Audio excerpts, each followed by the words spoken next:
Hi guys, welcome back to Evolve Africa, where we're constantly changing to become better people. Joining us today is Caroline Gichia. Caroline Gichia is a clinical psychologist. She's the CEO of Wellness Sport, located at Crescent Lane off Parklands Road. Name of the building is Realite Building. So today we'll be having a conversation today with her about suicide because it's on high rate, and particularly we're going to tailor it towards men. So Caroline, welcome to the show. Thank you. Yes. Thank you for having me. Yes. So let's talk about suicide. And so what is suicide?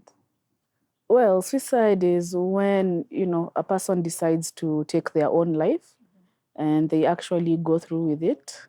And it's on the rise in Kenya, especially because as of this year, the statistics say that the suicide rate is 6.1 out of every 100,000 people in the population.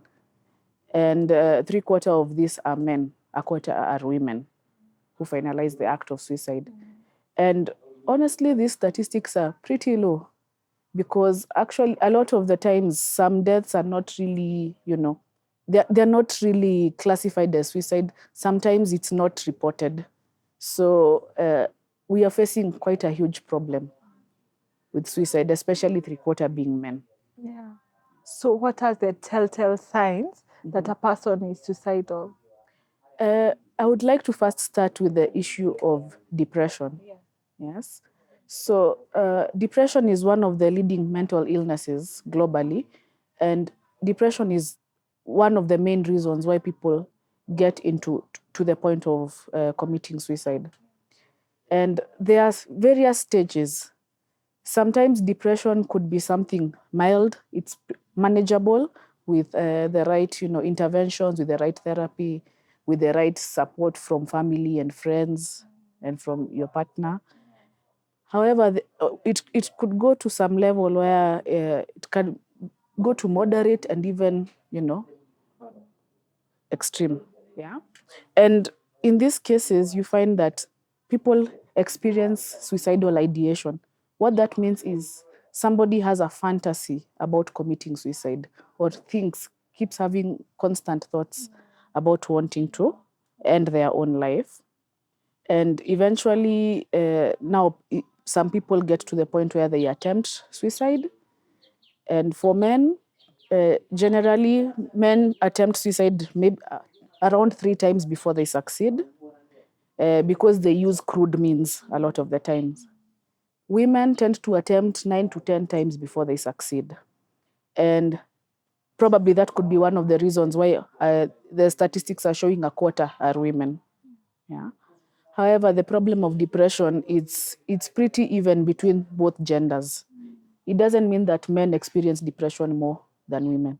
It is that men are more likely to succeed when they do attempt suicide.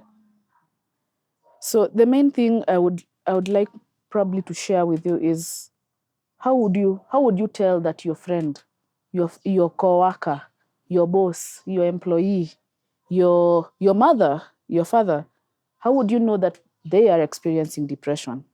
How would you know that they are struggling? Because sometimes some people do not show symptoms so easily. Most of us have been, you know, think a depressed person does not talk, does not eat, doesn't talk, it does not socialize with people. So that's the only phase of depression that most of us know. However, there is high functioning depression where people go to work, they go about their businesses, they still take care of their family, they still plan family events, even social events when they are required to.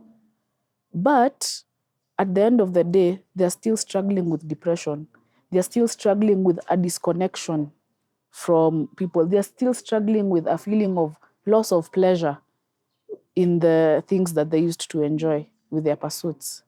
They're still struggling with feelings of apathy, loneliness, yeah, worthlessness sometimes.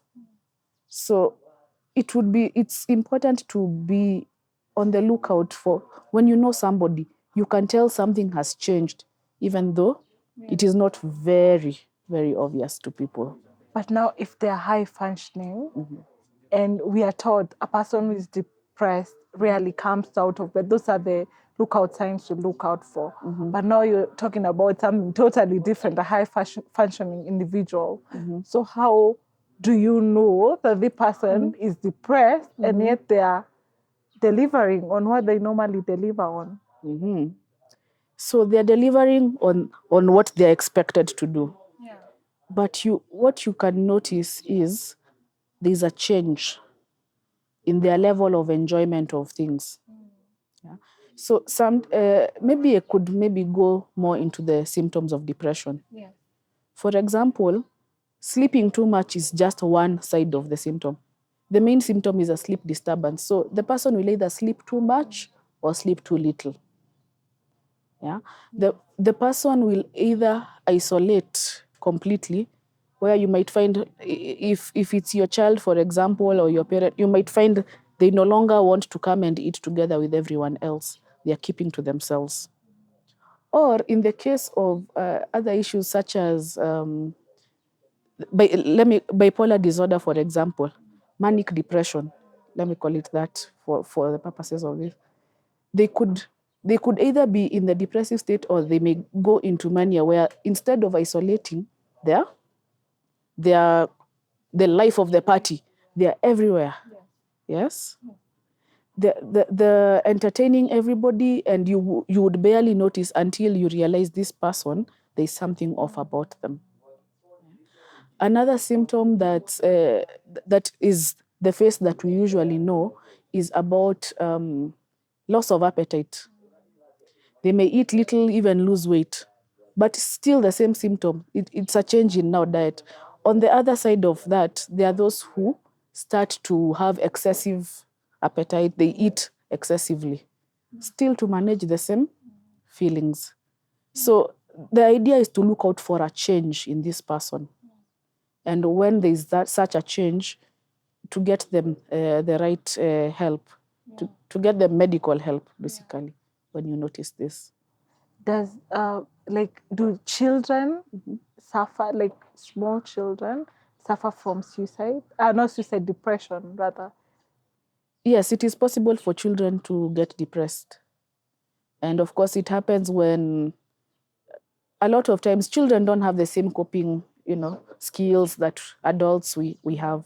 So especially children going through a big change in their life, for example, grief, if they lose their parents, for example, divorce. So when going through such big life changes, children sometimes may have nobody to lean on, and it may be so stressful for them that it may become a mental health issue. So it does happen to children as well.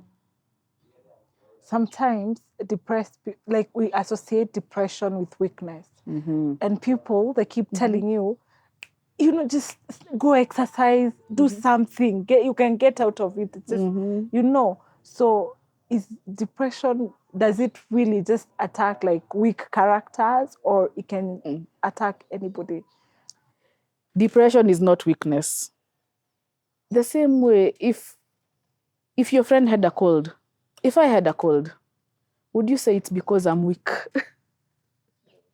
Yeah? So it's the same thing. It's an illness. And the same way you have different, levels of immunity, you may have different exposure to the germs. You have different coping skills and different habits.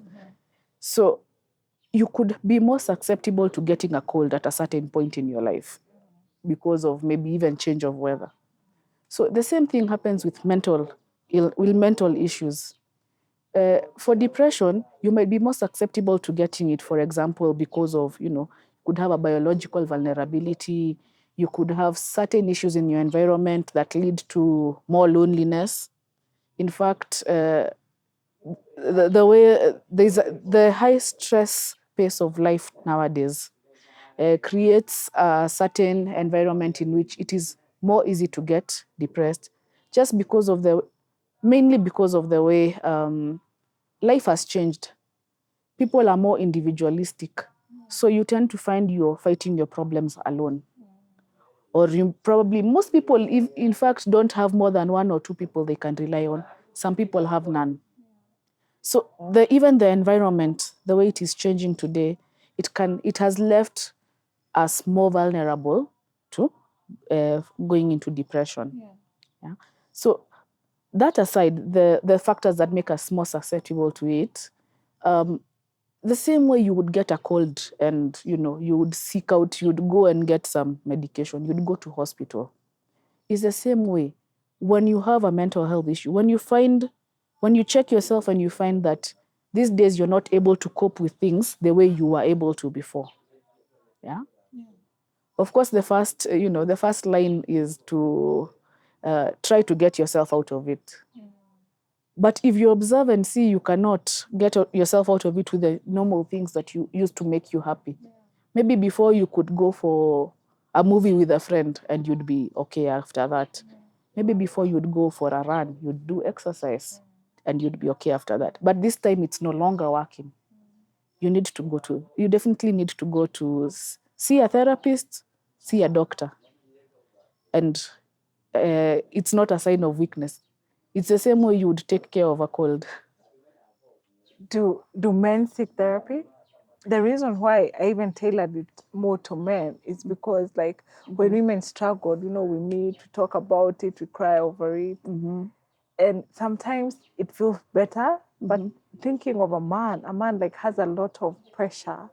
And I was having a conversation with a friend a few days back, and they were saying in their office, I don't know, 7 people committed suicide, just a few, like in the span of 3 months, and 5 of those people were men. So it got me thinking, do men seek therapy? Men do seek therapy. However, in my experience, the men who seek therapy, they tend to seek it when things in their life have gotten out of control. When they have suffered a lot, that's when they actually seek therapy. Some wait until they reach rock bottom completely to seek therapy. And it becomes, now when things have already changed, it presents additional challenges because now we are taking care of, picking up your life again. Yeah. Taking care of the things that have gone wrong while you were unwell, as well as now dealing with the illness itself. So it happens, but I would say it is very important if we learned to just seek help earlier, it would make it much easier to deal with the illness. But at whatever stage you catch yourself, even if you think that things have gone too far, do something about it at that point. So are there prevention measures that we can take to prevent suicide? Oh, yes, for sure. There are ways to prevent it. One of the ways is to work on your social support. Work on your social support system, whether it's spending more time with your family, sitting with your friends and actually learning to have real conversations. A lot of times you find people have friends who do not mind actually supporting them. In terms of men have friends who are there for them and they are willing to be there for them. And many fear to speak to their friends because they fear being judged. They fear their friends seeing them as weak. They fear looking like they don't have it all together.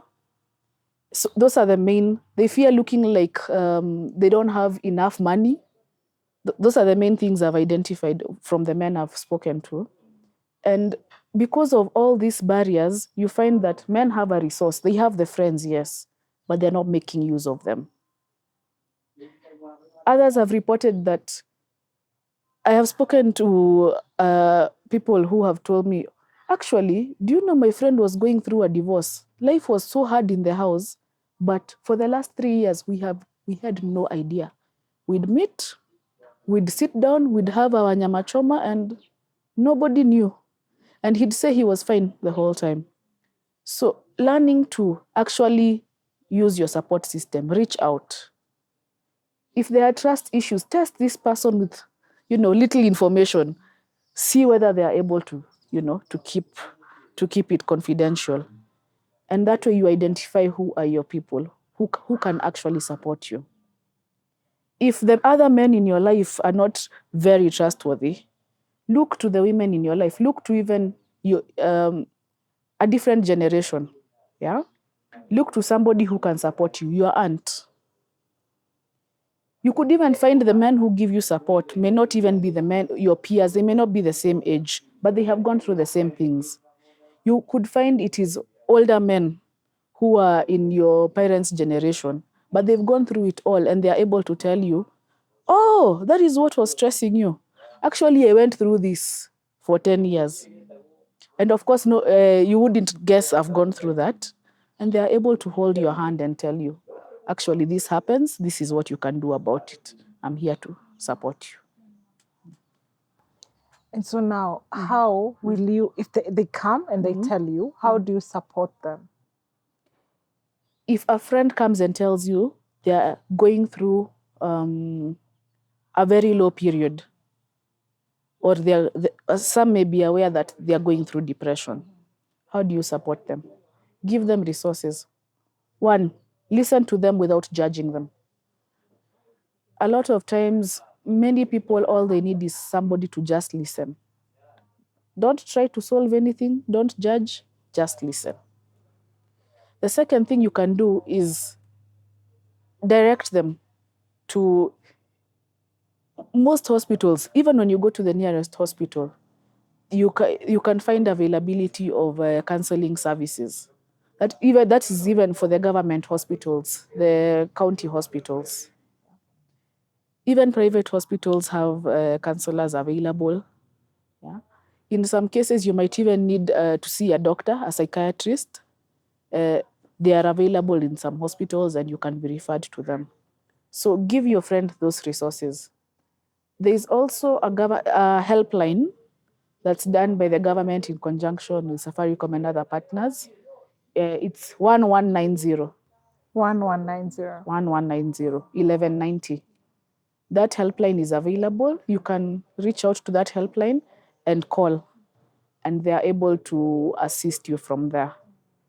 So even in case of an emergency, for example, if you feel suicidal and you don't know what to do, or even you're not particularly suicidal, you feel like you've reached the end of your life, your problems seem like they're too big for you to handle, call that helpline. Another resource I would like to give is Befrienders Kenya. Befrienders Kenya. They befriend. So when you feel like you're at the end or you feel like you might want to attempt suicide, that's another line you can call. However, that one is not 24 hours. It's only available between 8 and 5. And maybe the number can be linked in the description. Yes, later. you're going to put it down there. Yes. Yes. Yeah. So there's that. And also, there are other resources. Try to get this person. If they have family who care about them, get in touch with either, whether it's their brother, their siblings, their parents. Sometimes if it's an older person, their children, somebody who can provide additional support during that period when they are very, very, very agitated and they feel like they just want everything to end. Yes. And I think sometimes you don't really want to commit suicide. You just want that feeling of hopelessness to end.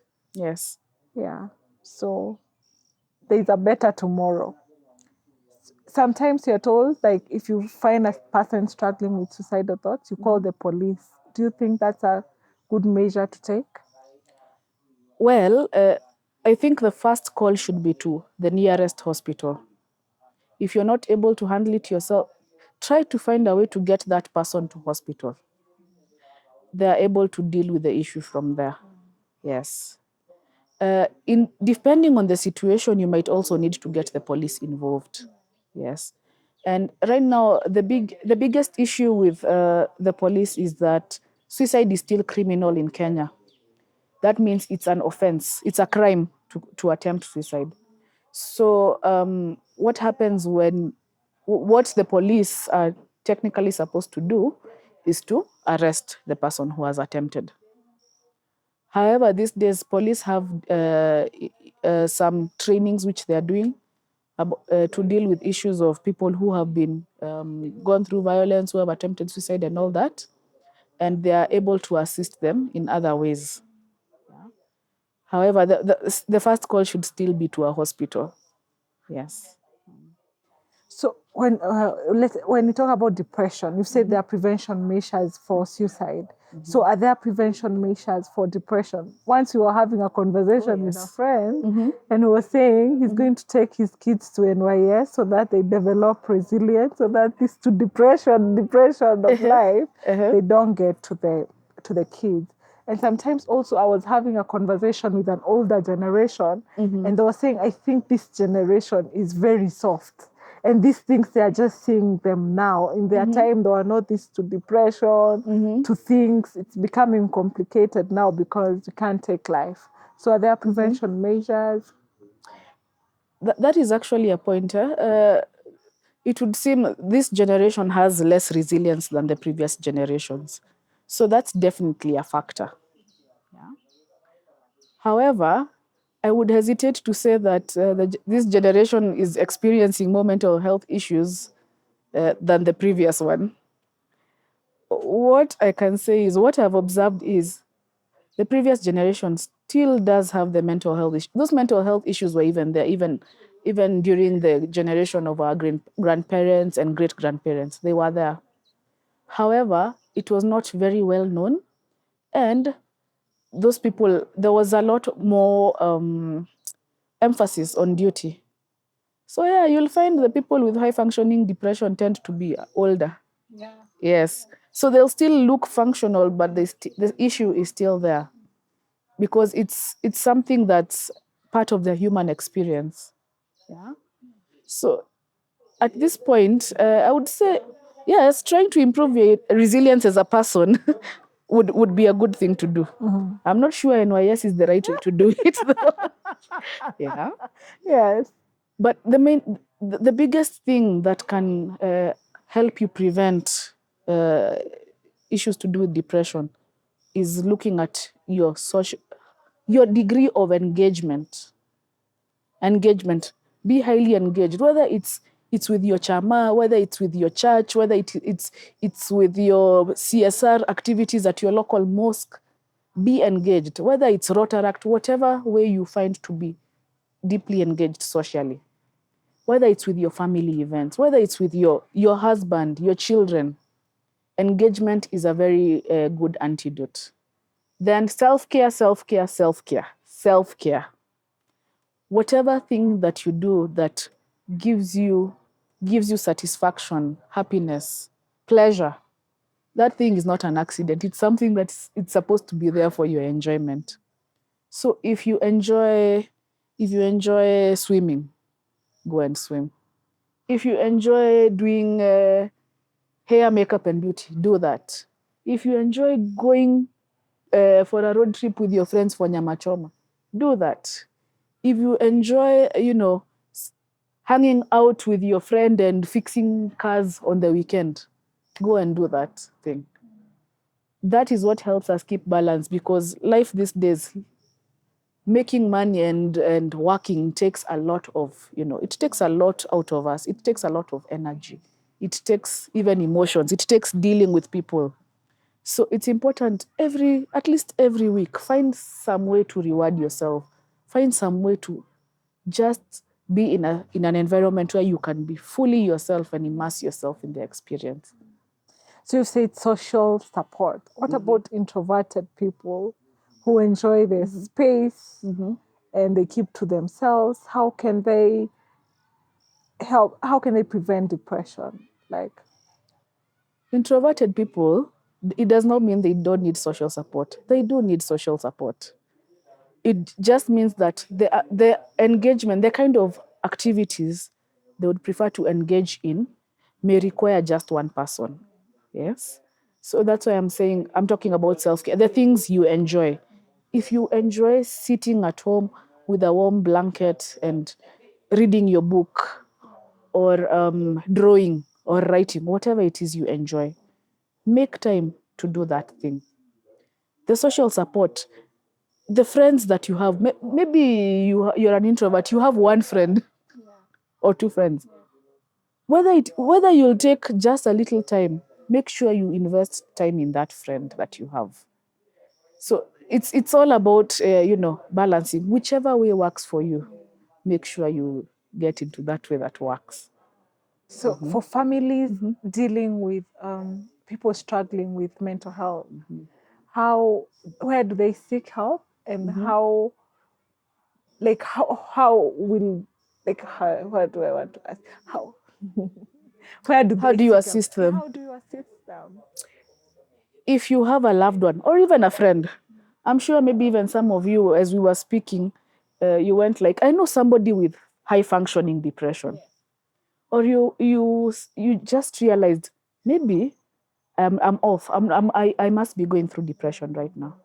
Or you realized my best friend is depressed right now. What can you do? You can, first of all, you can in some cases you can be like, I know you're going through something. You can ask them, how can I support you? It's powerful to ask, how would you like me to support you? Because and of course somebody who's depressed will be like, oh no, I'm okay, I'm fine. So you need to make sure you are there, like be present until such a time they are able to accept support or help. In some cases, you can actually just take your friend to therapy. Okay, I have not physically had to drag anybody to therapy myself, but in some cases, there are people who are like, okay, I'm willing to go. Some people just need additional assistance. Somebody just needs somebody to go with them. Somebody else just needs fare. Somebody else just needs you to drive them there. People have different needs. Somebody else maybe might know, okay, I need this. It's like the same way you can be sick, you have a cold, and you know you need to go to hospital, and you've just been ignoring it and suffering. But at the end of the day, you might just need somebody to give you the push. And once you do that, it works. Somebody just knows, I need to do this, but I don't even know where to start, where to go. Give them a recommendation. So 2 questions. Apart from depression, is there other mental health that leads to suicidal thoughts? And when suicide is associated with shame, Yes. there's a lot of stigma towards suicide. Yes. And you need to be really vulnerable to come and tell someone, I'm feeling like I want to commit suicide. So how do we embrace vulnerability in a society where everybody on social media is posting is perfect? And so how do you come out and say, as Esther, I'm struggling, help me? You come out and say, I am struggling, to the person who is present. That's why I'm emphasizing the importance of being present to your friends and family. The person who is bothered with you, you're able to say it. In fact, even in therapy, I can see somebody for several sessions and they won't admit they have thought of suicide until... Can I interrupt just a minute? So sometimes in an African setup, Yes. you say, I'm going to commit suicide. And what the older generation will tell you, Ndoi Kamba, go commit it, because they associate it as you're rebelling or you want to attention. Yeah. So... Oh, it's very important to take people who express a desire to commit suicide or die seriously. Yeah. Of course, there's a way people deal with it ironically, thinking this person needs attention.